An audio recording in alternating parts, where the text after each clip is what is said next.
Hi, everybody. Uh, my name is Jenny Smith, and I'm the community manager for the European Greens. I'm a volunteer for the Global Greens. Welcome to today's webinar, which is going to be around campaigning. I'm joining from Spain today, and I hope that the sun is shining wherever you are. If you're listening in English, then please select English in the interpretation button at the bottom of the screen. And if you are listening in Spanish, then you can select Spanish and the interpreters will do the rest of the work and make sure that you understand everything that's being said. So today we have a panel of experts from around the world here to talk about their experiences of campaigning in different areas and the successes that they've had. But first, we're going to have a little overview of the some election successes across the world in the last few years. So in Europe, Greens are in government in quite a few countries, including Germany, Belgium, Austria, Finland, Luxembourg, and Ireland. We recently saw huge Green gains in national elections in Australia, and we have representatives in the UK and Canada that are in government, although not making up any coalitions. Beyond that, we know that at a local, regional and municipal level, Greens are winning all over the world, with more Green mayors than ever before, Green councillors representing voters at all levels, and a Green Prime Minister now in Montenegro. Greens are ready for power, and with upcoming elections in places like Kenya, hopefully this will be a useful webinar and get some interesting hints and tips from our speakers. Just one side note, the European Greens have updated our campaign handbook recently, and you can access it via our website. It offers ideas, resources, and advice on campaigning and approaches that you can take for election success. I'll drop the link to that in the chat, so if anyone wants to have a look, they can, and please share it with fellow campaigners around the world. But back to today and back to our speakers, and we're here to discuss some of the tactics and approaches that Greens in different countries are taking to get into government. So first, we have joining us Jono Shree from Queensland Greens. Thank you so much for joining us, Jono, especially when you're not feeling 100% today. But take away your 10 minutes. Thanks. Thank you so much for having me, and g'day everyone. It's really nice to be part of this discussion. I want to start by acknowledging the rightful owners of the country I'm on, which are the Yagara and Turrbal peoples, and pay respects to all Indigenous peoples and to elders past and present, recognizing that in countries like Australia, the struggle for First Nations justice, for and Torres Strait Islander sovereignty is a really crucial part of broader movements for social change. So I've got COVID at the moment, so sorry I'm a little bit scattered. I've got 10 minutes. I'm going to talk to you a little bit about recent successes of the Greens in Australia, and particularly in the state of Queensland. I'll talk a little bit about door knocking, which has been one of our main campaign tactics, and also some of the community organising we've done around the side of that. I'm going to share a few links in the chat, and there's a bit more information there, so hopefully that's useful. Can people give me a thumbs up if you can hear me okay? I know my signal's not great where I am. It's all good? Cool.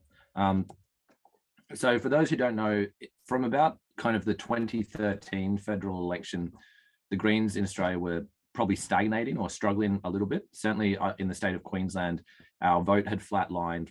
We weren't picking up much new support, and we didn't win any seats at the federal election or the previous state election. I think people were a little bit demoralized. But we shifted that around over the course of several years through a combination of community organizing and grassroots door knocking and connecting with people directly. And just recently, we've come out of the most recent federal election where we won 3 additional seats in the House of Representatives at the national government level. So we previously just had 1 seat in the House of Representatives, and now we're up to 4, which is a really big shift. And those 3 additional seats that we won were all in the state of Queensland, which a lot of people sort of mischaracterized as being very conservative or backwards, or Queensland is a big coal mining state. It's a major exporter of coal worldwide, and there's some really strong vested interests, particularly the mining industry, that's very hostile to the growth of the Greens and spends a lot of money delegitimizing green politics and green ideas. So it's tough territory. But in 2016, we finally won a seat on the local council in Brisbane. So that was me. I was the first Green city councillor in Brisbane, and that was the first time we cracked through in that style of election. Then in 2017, we won our first state government seat. And then in 2019, in the federal election, we grew our vote significantly. We won another state seat in 2020. And then recently, we've had that really good federal election result. So you'll be able to see in some of the links I've shared, there's a bit more context and background to all of that. But one of the first messages or ideas I wanted to offer from our recent success is that we, as part of our campaign message, as part of like the ideas that we would take into voters and to our volunteers and support base, we explicitly embraced a very bold or radical political platform. So, you know, one of the tensions in any kind of political campaigning is that you're often worried that if you say something that's too extreme or out there, you're going to turn off voters. And so you have to sort of moderate your message. And a lot of political parties, including progressive Greens movements around the world, sometimes feel that they have to advocate for small incremental reforms because that's the only thing that's going to be popular with people.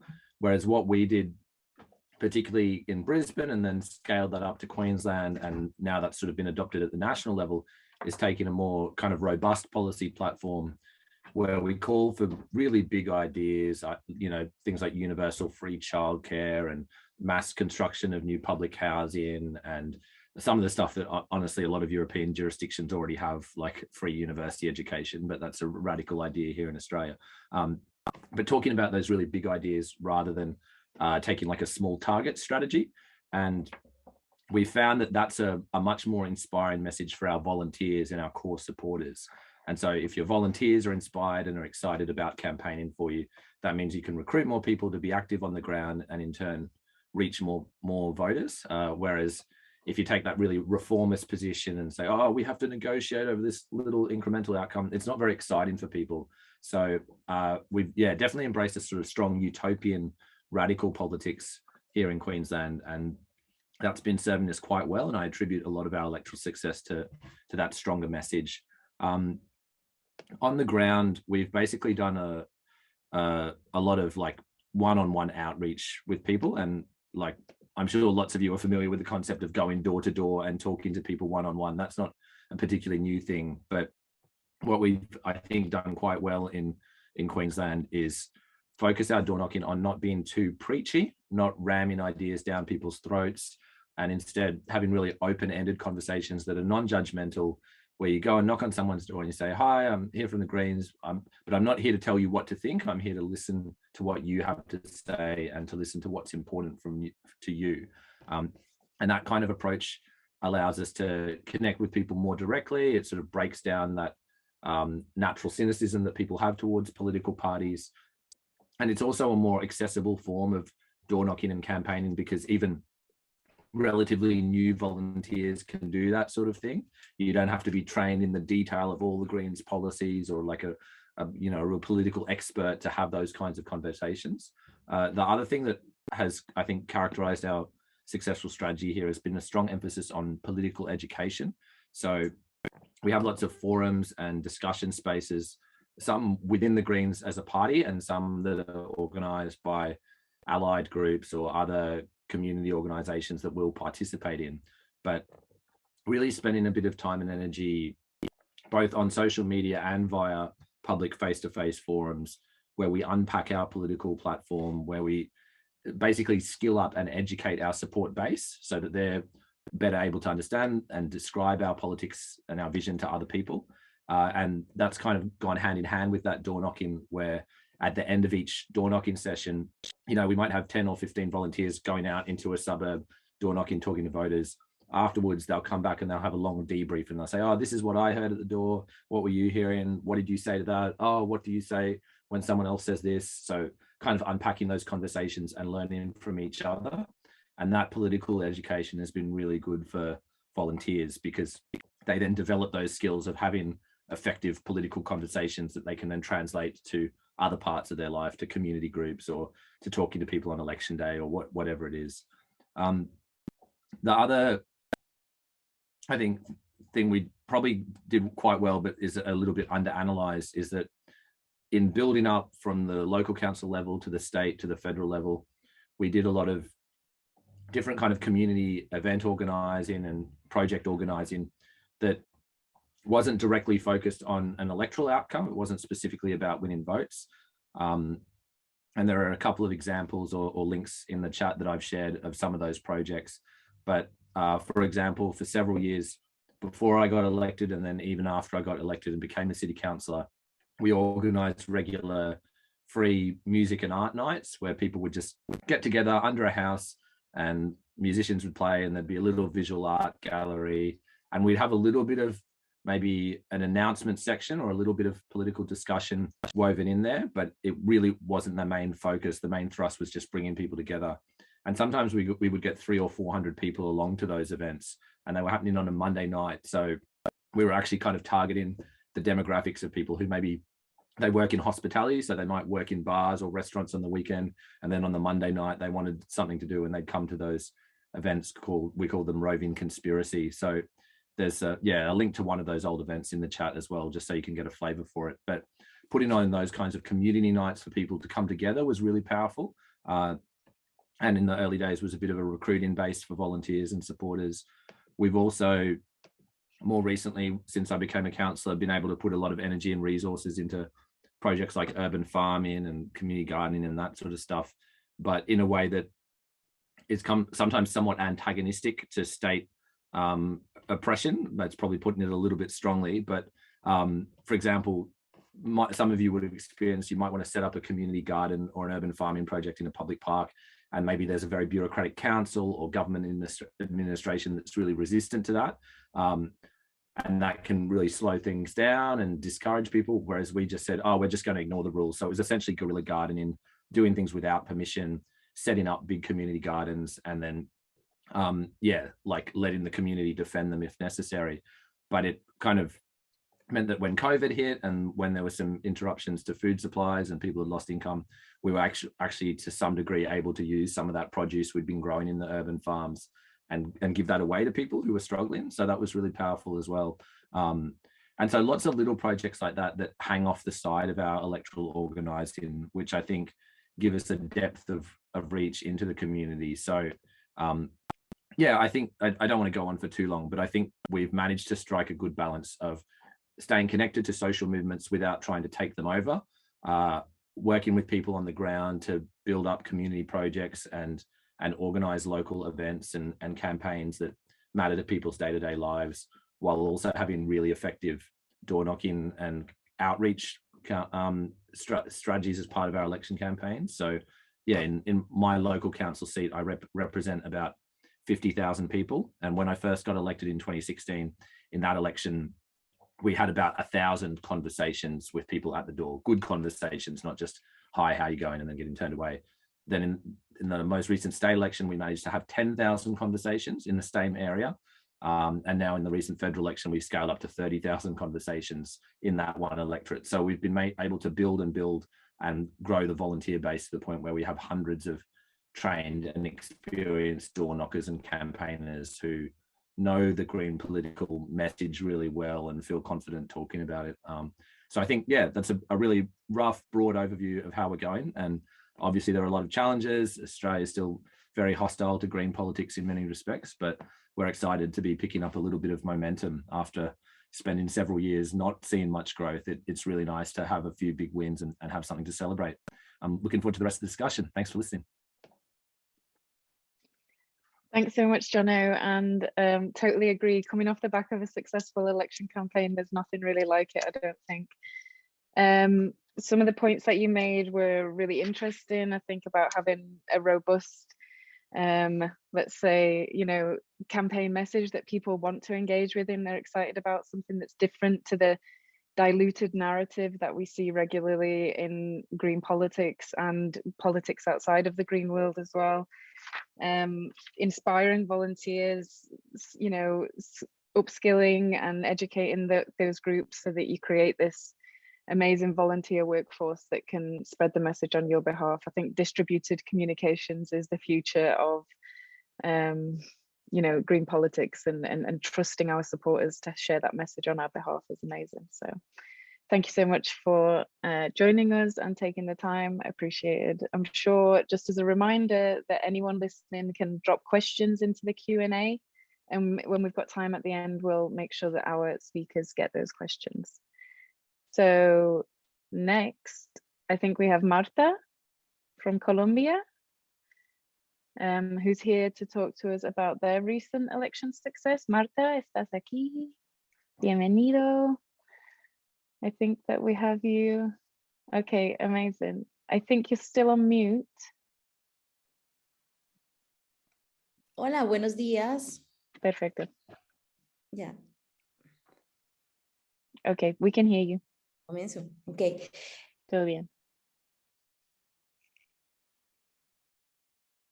Bueno, buenos días para todos, para todas, para todes. Bueno, decirles que muy emocionada de estar aquí nuevamente con los verdes del mundo. Definitivamente el cambio en el mundo es imparable.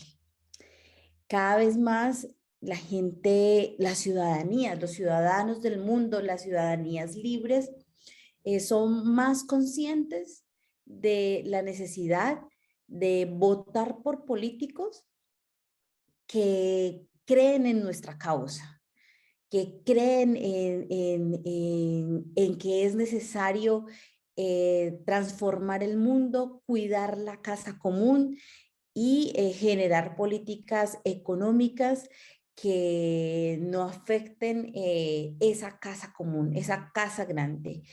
Y realmente en políticas que puedan reversar esos efectos perversos que han tenido esas políticas económicas sobre nuestra naturaleza. Hoy quiero contarles qué pasó con nosotros en la Presidencia de la República. En un webinar anterior les contaba que definitivamente Colombia quería el cambio, que el cambio era irreversible en Colombia porque tanto en Senado como en Cámara, en el Congreso de la República, obtuvimos una de las mayores votaciones. Es así como los alternativos, la izquierda, el centro y nosotros que somos centro izquierda, obtuvimos las mejores votaciones en Senado y Cámara. Es así como hoy para la Presidencia de la República se tiene una bancada mayoritaria. En ese sentido, pues teniendo esa bancada mayoritaria, sintiendo que la ciudadanía colombiana quería un cambio y hoy podemos decir que, por ejemplo, Colombia Humana, que es el partido de izquierda que en este momento se consolida como uno de los más fuertes, el más fuerte, tiene 20 curules en Senado. Nosotros somos el segundo partido alternativo como partido Alianza Verde. Tenemos 11 curules en Senado. Entonces, eso está ayudando también a consolidar este cambio. ¿Qué pasa después de las elecciones a Congreso de la República? Sucede que coge más fuerza la candidatura de Gustavo Petro, que es de quien hoy les vengo a hablar. Gustavo Petro y Francia Márquez representan históricamente el cambio en Colombia.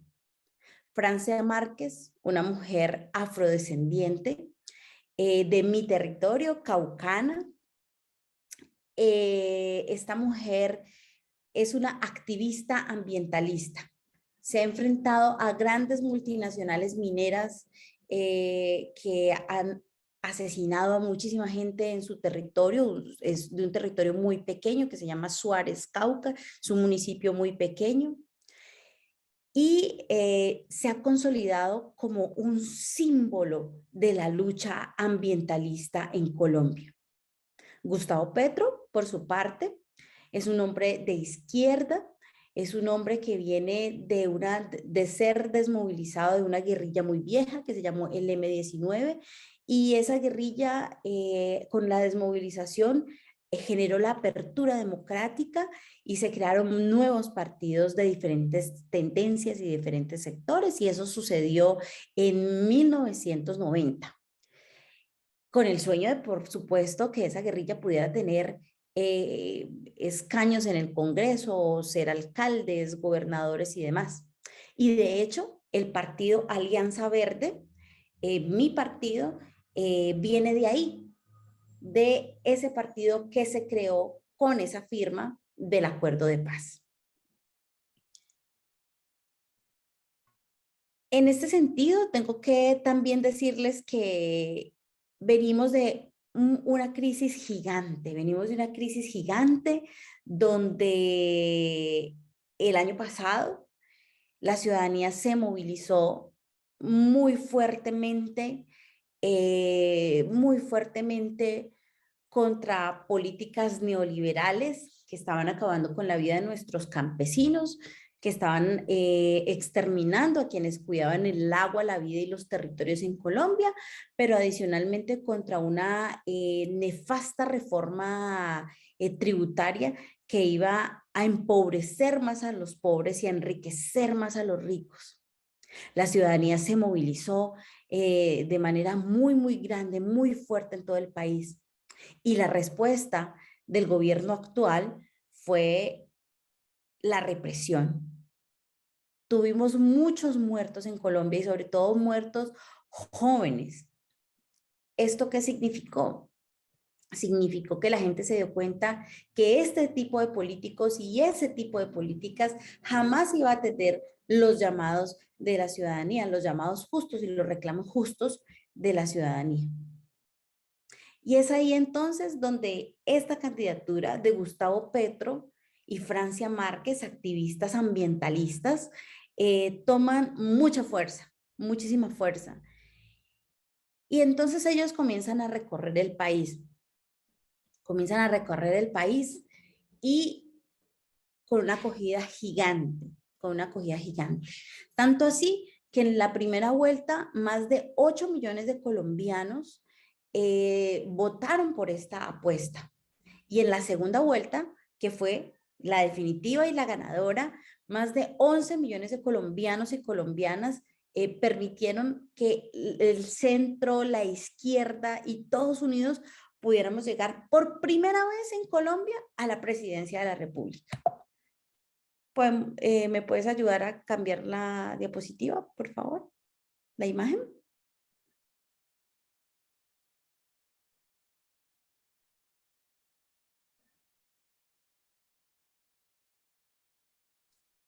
Perfecto. Entonces, como les decía, el cambio lo impalable. Colombia pedía gritos y el gobierno saliente pues no dio más sino represión y no estaban dispuestos a escuchar a la gente. Entonces, eso ayudó muchísimo a que los alternativos, que en ayuda con esa bancada parlamentaria, pues escucharan a la gente, salieran a la calle, acompañaran a la ciudadanía. Y en momentos muy difíciles y muy críticos, cuando hombres vestidos de civiles estaban asesinando a ciudadanos que se movilizaban. Entonces, eso, y el mismo candidato Gustavo Petro salió a las calles con Francia Márquez, salieron a las calles a respaldar a la ciudadanía. Podemos, la siguiente, por favor. Solo quiero como mostrarles un poco las imágenes que... Entonces, esto ya es el día del triunfo, cuando por fin en Colombia podemos tener un gobierno alternativo. Siguiente.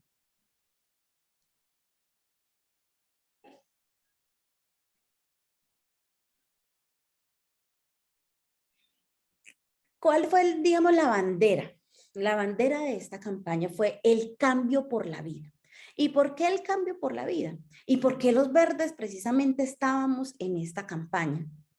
El cambio por la vida, porque realmente el motor de todo el programa de gobierno se llama Colombia, potencia mundial de la vida. Y ser potencia mundial de la vida significa precisamente cuidar la casa común. El eje principal de esta campaña es realmente el eje ambiental.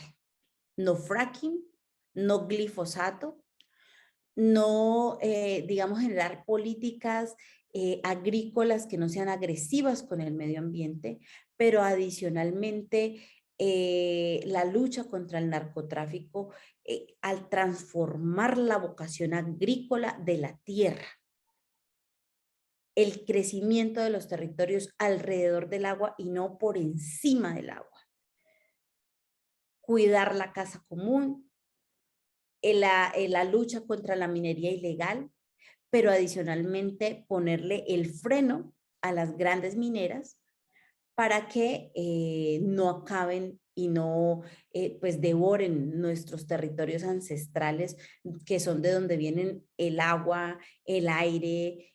Pues aquí en Colombia, ustedes saben que aquí nosotros tenemos el Amazonas, que es muy importante y que realmente estos gobiernos alternativos, perdón, tradicionales no han hecho nunca nada para cuidar el Amazonas, pero adicionalmente para cuidar nuestros ríos y el nacimiento de nuestros ríos. En mi territorio tenemos los 5 ríos más importantes del país y estos gobiernos salientes siempre quisieron atacar la cuna donde nacen estos 5 ríos más importantes del país. Y uno de ellos, el más importante, creo que de América Latina, como es el río Magdalena. Entonces, como ambientalistas siempre nos ha tocado luchar contra estas políticas y por eso creímos en esta apuesta del cambio por la vida con el referente más grande que es el tema de Colombia, motor de la vida. Podemos la siguiente, por favor.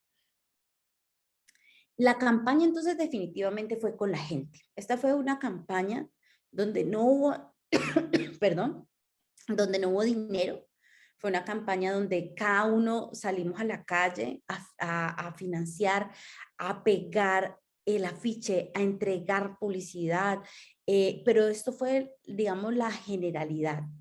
Como no había plata, cada ciudadano y ciudadana salió a entregar los afiches a las calles.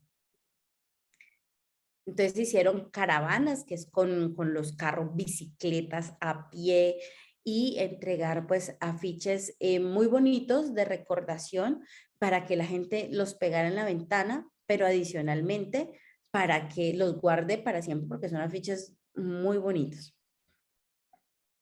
Vamos a hacer la siguiente, por favor. Y el cambio es con las mujeres. Definitivamente las mujeres jugamos una apuesta gigante en esta campaña. Mayoritariamente las mujeres en Colombia votaron por esta campaña y es precisamente para ver a Francia Márquez, una activista ambientalista, feminista, ecofeminista, en este escaño. Las mujeres representaron que Francia Márquez pudiera ocupar este lugar. ¿Y por qué? Porque primero se hizo una consulta para saber quién iba a ser la vicepresidenta de Gustavo Petro. Y esa consulta la gana Francia Márquez. Francia Márquez fue apoyada por todos los movimientos feministas y por los movimientos verdes del país, por los movimientos ambientalistas y por supuesto por muchos de nuestro partido. Entonces, fue fascinante ver cómo el cambio no solamente era con los temas ambientalistas, sino que el cambio también es con las mujeres. Y entonces desde la apuesta feminista y desde la apuesta de las mujeres, se tomaron muchos elementos para la creación del programa de gobierno de Gustavo Petro y de Francia Márquez. Entonces, ese cambio estructural, que no solamente es pasar de la derecha extrema a la izquierda y al centro gobernando, sino también que ese cambio estructural que implica modificar las dinámicas económicas, también implica modificar ese cambio, esas políticas que afectan a las mujeres y que sea un cambio estructural pensando por las mujeres y pensado para las mujeres. Siguiente, por favor.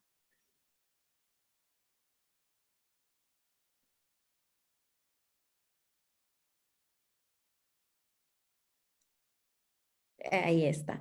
Tengo un video muy cortico que está por ahí. Yo se lo envié a Mili.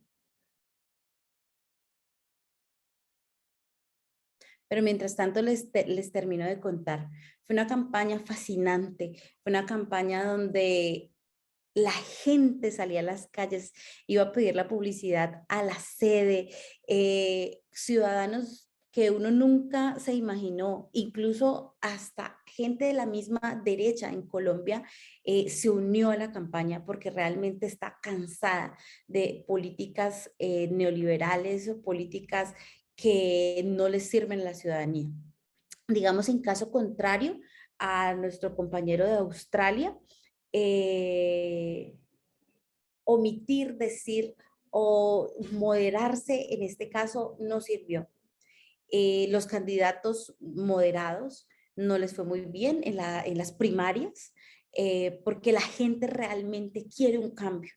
Lo que hemos vivido estos últimos 20 años o lo que hemos vivido estos últimos, sobre todo estos últimos 4 años de gobierno de la extrema derecha, pues no ha sido nada bueno para el país. Y por eso la gente salió de manera masiva, alegre, festiva, a votar por esta apuesta por el cambio.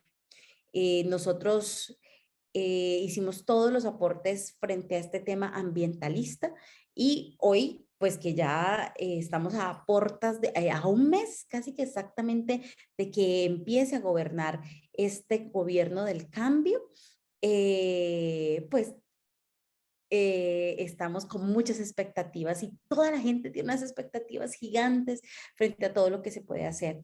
Esto genera pues un poco de miedo porque aquí en Colombia el gobierno solamente dura 4 años y por lo tanto pues los cambios estructurales pues no se generan en 4 años. Entonces bueno, toca avanzar en lo que se puede estos 4 años y así pues demostrarle a la gente realmente cómo se gobierna pensando en los humanos, pensando en los animales y pensando en la naturaleza. Finalmente, pues todos somos animales que vivimos en una casa grande, en una casa común, y pues lo que necesitamos es que Colombia realmente sea potencia mundial de la vida y que aporte a la lucha frente al cambio climático. No sé si pudimos mostrar el video que hicimos por ahí.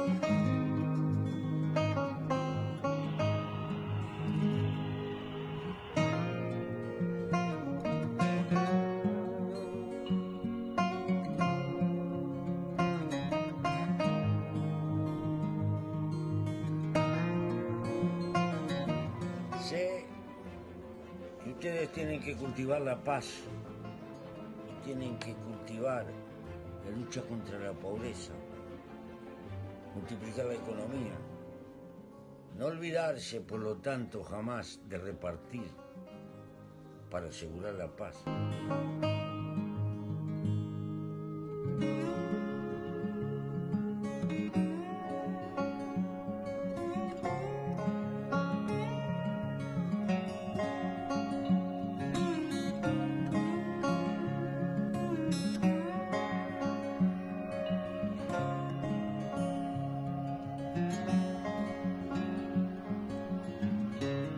¡Que viva la libertad! ¡Que viva Colombia, potencia mundial de la vida! Me llamo Gustavo Petro y soy su presidente.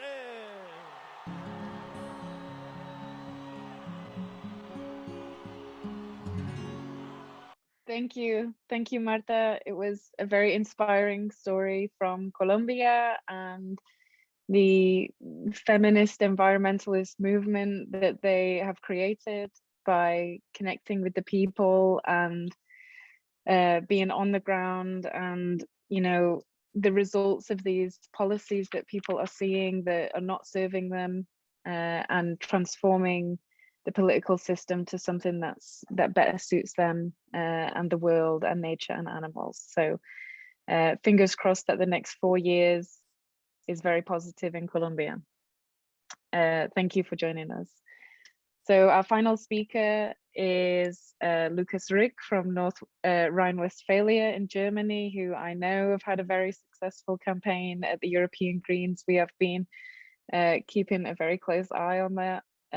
So thank you very much, Lukas, and let us know about your road to election success. Thank you. Yeah, thank you, Jenny, and also thank you, Jonathan and Marta, for the inspiring insights from Australia and Colombia. Really nice to see that it's going so well all over the globe. Yeah, now it gets a little bit more technical, maybe, because I want to show you a little bit how we build our campaign and how we build the looks of our campaign and the claims. So I will share my screen with you, and you can see how our campaign was built. So yeah, so how we built the campaign for LTW22NRW, that's our hashtag, and it means federal state elections in North Rhine-Westphalia. So because I think not everybody of you knows what North Rhine-Westphalia is, I explain it shortly. It's one of the 16 states of the Federal Republic of Germany, and it's this, you can see it here on a map. It's the most populous state with 18 million people. It's containing the Rhine-Ruhr metropolitan region, which is really the most important industrial region for Germany. And its largest city is Cologne with 1 million inhabitants, and its capital is Düsseldorf. So you know a little bit what is North Rhine-Westphalia, short NRW. Right. The Greens in North Rhine-Westphalia, we have more than 26,000 members already. We are divided in 53 chapters, and they are also divided in more than 350 smaller entities. And we are now again, after 5 years, a government party here in the state, in coalition with the Christian Democrats. We now have 39 members of the parliament. The parliament consists of 195 people, and we also have 4 ministries. So how did we do that? Let's see how the people voted the last time. The elections in 2017, we got only 6.4% of the votes. So we had 14 members in the parliament, and it was the end of our coalition with the Social Democrats. So we had to rebuild a little bit. And after that, after 5 years in the opposition, we now got 18.2% in this May's election. Now we have 39 members, and we started this coalition with the Christian Democrats. So, but how did we actually build the campaign? And when I talk about the campaign, I really mean the posters and the very visual and graphic stuff we did. I don't know if it's really that interesting for a lot of you, but maybe yeah, maybe it is. So we had a couple of partners in this process. We had on the one hand, we had a strategic consultant from the University of Hamburg, Ralf Tilt. We had a target group research team that supported us, and we had an advertising agency. So this is how we approached this building of our campaign. So our agency is located here in Düsseldorf, which is the capital city of North Rhine-Westphalia, and their approach is always using the power of disruption to make brands, and in this case also parties, grow by becoming part of the modern culture. So this power of disruption is the thing what we were looking for. So it reminds us a little bit on the things that Jonathan said, this robust message you need. And we also thought that we also need a bold visual content to visualize this robust message and the disruption that we need to create to grow. So we had a look at all the campaigns in the last few years, and we saw that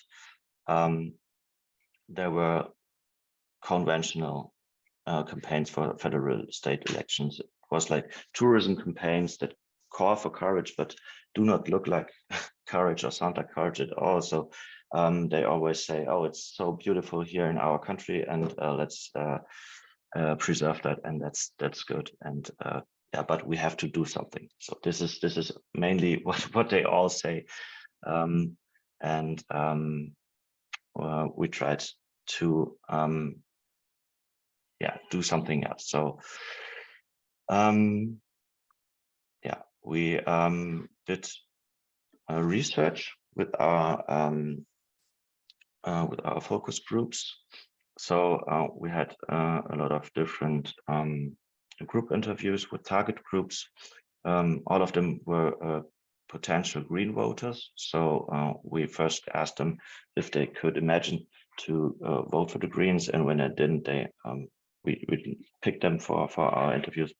So we had people from rural regions, we had people from metropolitan regions, and there's this Ruhr region, which is a little bit special in its demographics. So we had also a group of them.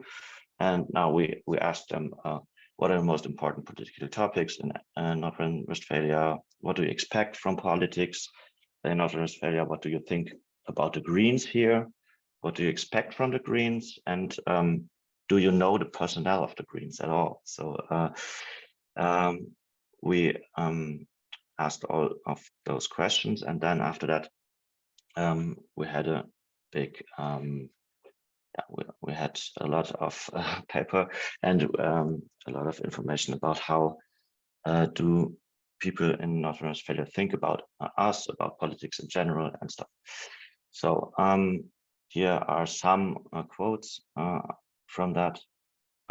So voters' expectations for the future were to have the courage and the way and means to emancipate themselves from supposed rules of politics, to rewrite the rules. That's what they wanted from us, from the Greens. And they said, the Greens, they have young, diverse staff, concrete and clear appeal to potential constituency, and proximity to everyday life. So amongst that, we had a lot of other outcomes from our interviews, and we then we had a look. Okay, the biggest strength were obviously future relevance of the party that comes from the topics in its DNA. So all the climate change stuff, and Right, and that the party is obviously culturally relevant, thematic, but also social and inclusive, and habitually relevant, and that in this party, obviously, people come together, people with conviction, with So these were the strengths we could define, and then we looked at our biggest barriers. Actually, we as Greens are only known as a corrective, a harmless or prohibition party sometimes. One does not know the personnel, so nobody really knew who was running for us and who are our people in the parliament. So that's a problem, definitely. And we have a big drop height, so we have high they have high expectations because of our values and ethics towards us. So we are kind of vulnerable in this area, right? So those were our biggest strength and biggest barriers. So we tried to extract a superpower from that. And we saw that our superpower as a party in North Rhine-Westphalia is meeting the zeitgeist in what we do and how we do it. And we had to try to translate that into a campaign. So I'm a little too slow, I see. So I try to skip a little bit further. Right. We want to make a big transformation. We have this this country, which this state, which has a big industrial region and a big industrial firms. So we have to transform this region and make it carbon neutral and stuff like that. So we have to have a big transformation, and those changes are really scary for a lot of people. So therefore it depends on the how do we change. And so we knew that we had to involve everybody in this change. And because of that, we knew how we had to approach the people with our messages. Therefore, we had to build a campaign that tried to be optimistic and inviting. So, right. And now I want to show you a little bit of the campaign so you can see a little bit how it looked in the end. We first had always the gray hair, gray suits, gray thoughts thing everywhere in those campaigns. And we said gray is old fashioned, so let's be colorful. Gray is not longer meeting the zeitgeist.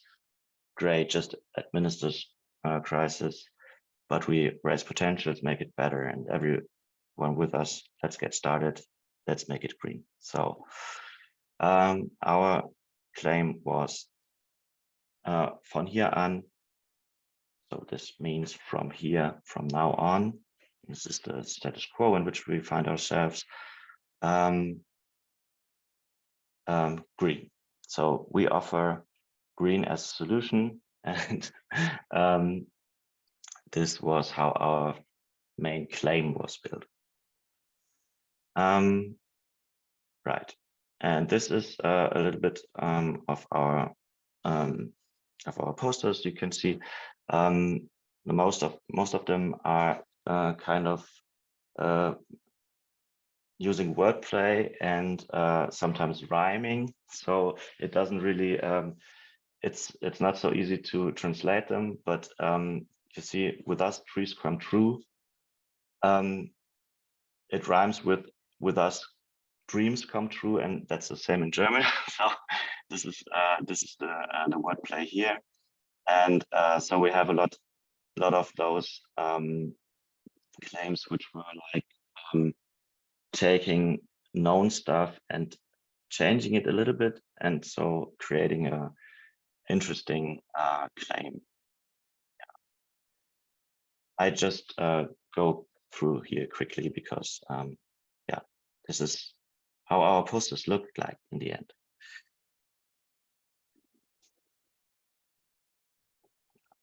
Visions for tomorrow with plans for today, one of our main claims. It was really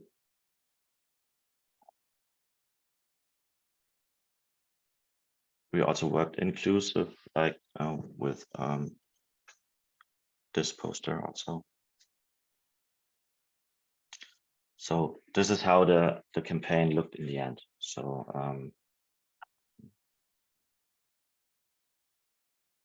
also culture was one of our topics. And we also brought all of this into the social media world and the digital world. So for Instagram and all those photo posts you needed. And what we also did, and this is one of the key points I want to tell you about, is we also had this content hub, this social media management for politics. It's a firm from Germany, and I don't know if there is any firm perhaps somewhere else who does that. It is like it provides tailor-fitted bookings for social ads for every constituency. So you can really put your local candidate in just the right constituency and play out all the social media stuff there. So this is really helpful. Maybe there's something like that for your country as well. It helped us a lot to reach people on the spot. So yeah, this is how our material for our candidates looked like. So also those flyers and stuff. This is for the local candidates, the page. The other page was for our front runner, and it was 2 pages of 1 flyer. So this was our program. And one big thing was also that we built our campaign, but then war in Ukraine started. By the end of February, Russia invaded Ukraine 10 weeks prior to the election. So it was a big change for us. So we had to react, and we created new posters. We created especially this independent from coal, natural gas, and dictators poster, what had a really good reactions in our community and with our members. And we also did this big billboard, the same claim, the same, but with a new photo. We did a new shoot again with our front runner to have this reaction on the Ukrainian on the war in Ukraine. So I think some of the important takeaways are that when it's possible, do some research like we did. It is really worth its costs. Invest some money and workforce in social media, because only posters don't really work. And of course, like Jonathan said, door-to-door knocking is important, but also social media is one big thing, I think, and make your chapters able to win the social media game, like we did with this firm who helped us to provide content to our chapters. That was really perfect for us.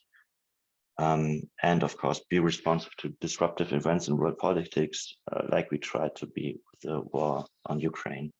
I think this is mostly what I wanted to show you. It's not that much time, so if you have questions, please don't be shy and contact me for more information. You find my my contacts here on the last page. Yeah, thank you all for listening. Thank you, Lucas, for a great presentation, and thank you for sharing your contact details. That was one of the questions that we've had. So if all our speakers are happy to share their contact details, then please do maybe drop them into the chat. I think also we were going to ask if people would be happy to share presentations that they have so that we can email them out after the session, and any other useful resources like the links Jonathan shared maybe that we can include in an email. So thank you everybody for your presentations. They were fantastic, and really good to get sort of 3 different perspectives, from sort of like the mobilizing to the national campaign to maybe a bit of like the background building a campaign, and the different tools that you can use digitally but also resource wise. I think the reactiveness that you said in the campaign with the Ukraine war was really important, and I think that it's good to sort of piggyback on those big moments and to get your message alongside that. So we have had a lot of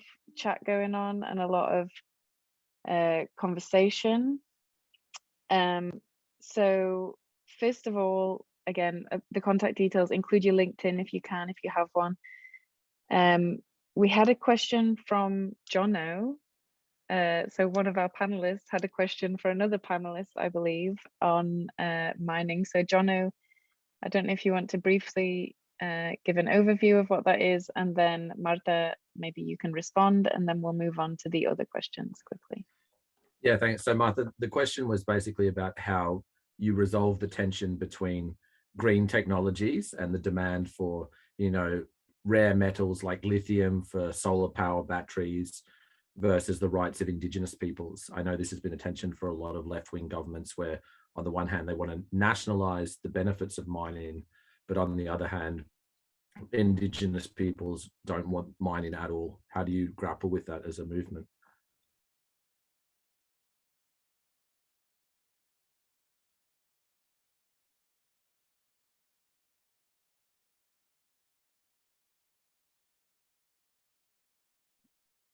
Bueno, tengo que decir que creo que la pregunta era para for me, yes? Okay.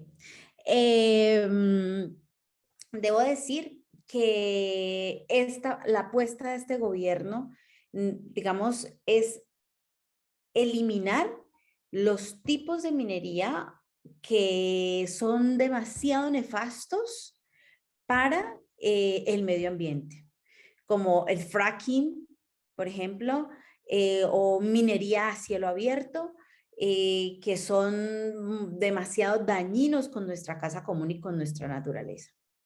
Por supuesto, también negar, y que es lo que siempre se habló con, digamos, Gustavo Petro, porque él es ambientalista, las licencias mineras en territorios donde nace el agua, donde son cuna del agua, macizo colombiano, nacimientos de ríos, bosques, el Amazonas. Entonces, en zonas estratégicas que generalmente donde están nuestros hermanos ancestrales, nuestros indígenas, pues toca generar algún tipo de políticas distintas frente a la explotación minera. Por supuesto, hay que decirlo, y es que en estos 4 años pues no se va a abolir o a eliminar la explotación minera, porque pues estamos en un mundo donde pues se deben hacer ciertas transiciones para poder generar otro tipo de dinámicas. Entonces yo lo que considero es que este gobierno será un gobierno de transición frente a este tipo de políticas extractivistas.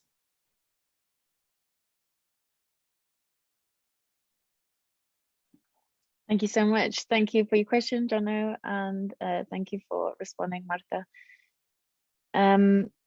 So just keeping time in mind, I'm going to have one question for each of our speakers. So we've had Marta.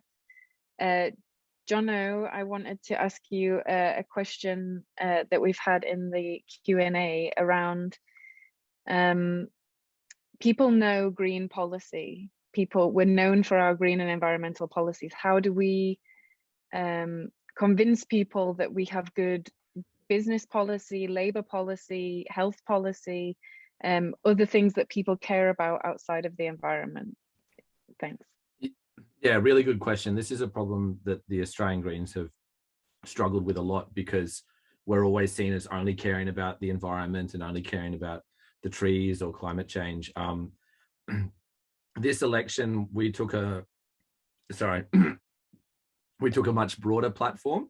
I'll share a link in the chat to sort of the main party website for the campaign.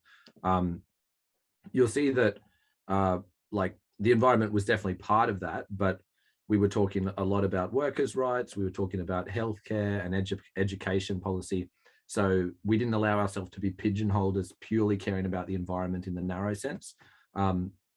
And we strongly rejected that message that it's about environment versus economy. We know that the right often tries to construct that as a false binary and say, oh, you have to choose between protecting the environment or protecting the economy. Whereas we flipped that on its head and said, no, we can create a better life for workers, for people in rural communities, for people in cities, if we challenge the fundamentals of the capitalist system. So we were calling for higher taxation on multinational corporations and mining billionaires. And we were saying we want to take that money from the big end of town, from the corporate sector, and put that towards social services. And so it became a much broader message than just, we want to act on climate change, we want to stop coal mining. And so I think, yeah, rather than getting into that muddy space of pretending that it's environment versus the economy, we said, no, the changes can benefit everyone. We don't have to sacrifice jobs in order to protect nature. Okay, thank you so much for that overview. A really good way of positioning the narrative, I think. And I know you mentioned it earlier about creating this idea of a utopia, and that the way that we have to get there is not by sacrificing everything that we have and love, but it's by making it better and something that works for everyone. Okay, Lucas, I'm going to come to you with the final question, and it's basically our friends from Kenya who are about to go into, well, I think it said 27 days that they've got left before their election, and just what are your sort of best advice for someone who is heading towards election day? Oh, tough question. What is my best advice? Yeah, I don't know. I think I'm not quite sure how it's looking at the time for the Kenyan Greens, but also, if it's not looking that good, I think it's really important to stay optimistic and to share this and to bring this into the public, like this optimistic view and the optimistic vibe is one of the most powerful things you can create, I think. And so at least that, and then I don't know, if you have one of those bold messages, one of those what Jonathan said, like this, or also the message of Martha, like this big change, make it strong, take this one message and bring it forward. And yeah, I don't know, maybe that's what I can say. I think, yeah. And good luck. Okay. Absolutely. Okay, thank you so much to our speakers and to everybody who's joined us today. I'm going to put one final reminder from my colleague Katja at the European Greens about the new campaign handbook. So the Kenyan Greens, if you have time to look at it before your election, then please do. We also have a link from Julia about donating, if you are able to donate to the Global Greens so that they can continue to run webinars like this and connect Greens all over the world on important practical topics like campaigning, but also other issues as well. We would really appreciate it. And there's also a link about the Greens Congress. If you are interested, please take a look at that. I think it's in South Korea, so it will be a fantastic event. Thank you to everybody who's participated for your questions and to our fantastic speakers. Gracias. And we will see you hopefully at the next webinar. Thank you very much and have a brilliant day wherever you are.